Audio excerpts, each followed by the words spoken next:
il y a eu beaucoup de spéculations autour de ce gouvernement-là. Sa formation a duré près de trois semaines. On avait annoncé des noms à la primature. Je vais parler du vice-président, du vice-premier ministre qu'on avait annoncé à la primature dans beaucoup de tabloïds. Et aujourd'hui, on le retrouve vice-premier ministre. Pour moi, c'est comme si on tentait de préserver un héritage, hein, parce qu'en fait, quand on regarde le gouvernement, il n'a pas changé fondamentalement, mais il est plutôt un gouvernement qui a resserré ses rangs au niveau de son ossature première, qui est le RIDP, et on nous ajoute un vice-premier ministre pour préparer certainement une transition politique. Et ça, beaucoup d'Ivoiriens, je sais qu'ils vont jasser dessus parce que ça n'était jamais vu. Et puis encore que ce vice-premier ministre est encore le frère du président de la République. Donc, voyez-vous, ça dénote un peu d'un patrimoine quand on essaie de rendre le pouvoir familial. C'est une observation. Hein. Pourquoi est-ce que vous parlez de préservation d'héritage? Non, oui. Vous voyez, en fait, on n'en a jamais vu de vice-premier ministre. On ne voit un premier ministre. Landry Couillot l'a expliqué tout à l'heure. Non, il a expliqué, il a dit que juridiquement, ce n'était pas interdit. Mais de mémoire d'Ivoirien, on ne l'a jamais vu. Pourquoi aujourd'hui, on se sent obligé de le faire, de mettre un premier ministre, et encore que ce premier ministre-là est considéré comme le frère du président? Donc, vous voyez que ça interroge. Cette nomination interroge. Et moi, je pense que... Y a-t-il une disposition de la Constitution qui l'interdit? Au-delà de la Constitution, oui. Mais on analyse les faits. Hein. Aujourd'hui, on nous offre un vice-premier ministre qui fait un doublon au premier ministre, parce que le premier ministre, déjà, il a l'ossature du gouvernement, c'est lui qui dirige le gouvernement, et on lui affile un vice-premier... On pourrait le mettre ministre d'État, mais pourquoi pas ministre d'État? Aujourd'hui, il passe au vice-premier ministre. C'est un doublon au niveau de la primature qui interroge. Ça ressemble plus à une transition qu'on veut faire doucement qu'à une nomination qui répond aux aspirations de la gouvernance politique. Éric Bayala. Oui, à entendre mon cher frère Beta Michel, c'est que M.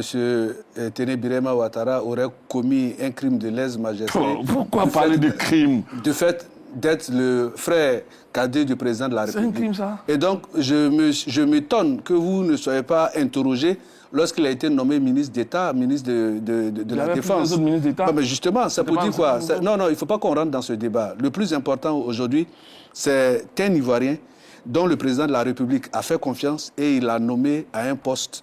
Parce que...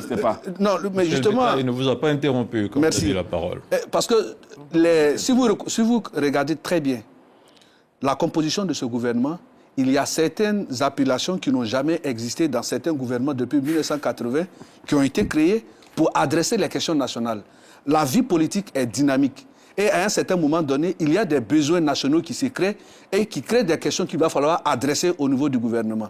Le président de la République qui dispose, comme je l'ai dit tantôt, des cadres et des compétences à sa disposition, il sait quels sont les différents leviers et quelles sont les différentes personnalités mettre donc en avant pour adresser ces questions. Aujourd'hui, il y a le poste de vice-premier ministre qui a été créé, mais point de vue constitutionnel, point de vue juridique, rien n'empêche le président de la République de créer ce poste. Tout comme il pouvait créer un poste de vice-ministre chargé de la question de la fonction publique, vice-ministre chargé de n'importe quelle question dans le gouvernement. Mais le tout a le loisir de créer bien sûr, le tout, c'est le contenu qu'on y met. Quelles sont les responsabilités?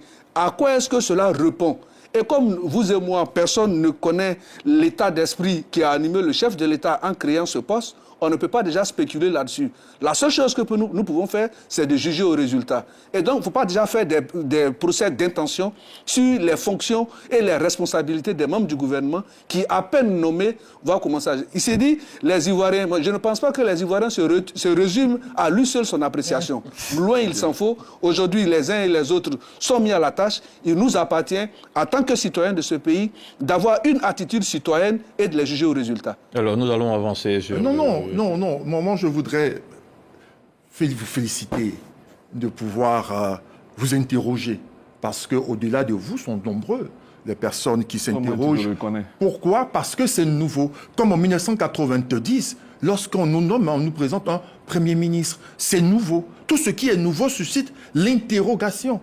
Mais au-delà de l'interrogation, c'est la pertinence, l'opportunité d'une telle disposition, d'une telle structuration de notre gouvernement.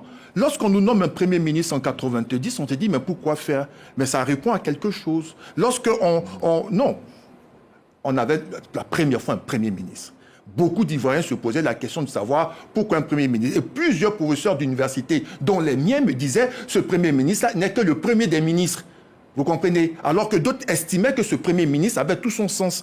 Pour moi, je comprends que la démarche de la pensée politique du président de la République, elle est constante et elle s'accroît et s'accentue.